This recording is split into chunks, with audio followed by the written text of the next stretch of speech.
नहमदुहु व नुसल्ली व नुसल्लिमु अला रसूलिल करीम। अस्सलामु अलैकुम व रहमतुल्लाहि व बरकातुहू। राह इस्लाम में तमाम दोस्तन की खुशामदीद। प्यारा दोस्तों, अज बेहतरीन मालूमात खणी तव्हांजी खिदमत में हाज़िर थियो आहियां। यकीनन तव्हांखे पसंद ईंदी सो ही आहे त अॼु बेहतरीन हिकु रूहानी इलाज उन्हनि भेनरुनि ऐं भाइरनि जे लाइ जिन जा वार किरण बंदि नथा थियनि।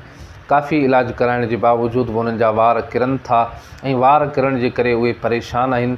त परेशान जी ॻाल्हि नाहे, नाउमीद ऐं मायूस न थियो। हीअ अल्लाह रब्बुल इज़्ज़त जे पाक कलाम जो हिकु बहितरीन वज़ीफ़ो ऐं रूहानी इलाज आहे क़ुरान पाक मां। यकीनन जेकॾहिं अवां हिन अमल खे कंदा त अव्हांजा वार किरण बंदि थी वेंदा उन्हनि दोस्तनि जे लाइ।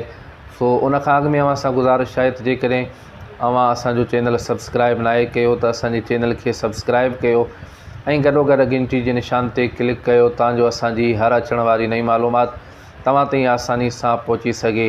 त प्यारा दोस्तो, उहे असांजा भाइर ऐं भेनरूं जिन जा वार किरनि था, काफ़ी तेल इस्तेमालु करण जे बावजूदि, इलाज कराइण जे बावजूदि, टोटका इस्तेमालु करण जे बावजूदि बि उन्हनि जा वार किरण बंदि नथा थियनि, त हीउ अमल उन्हनि भाइरनि ऐं भेनरुनि जे लाइ आहे।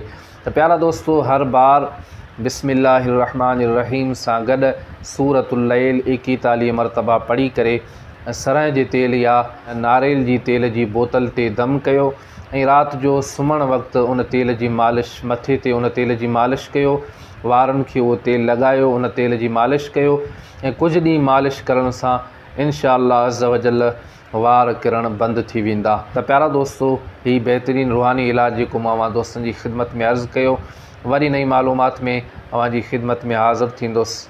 तेसीं ताईं इजाज़त ॾींदा। अल्लाह हाफ़िज़।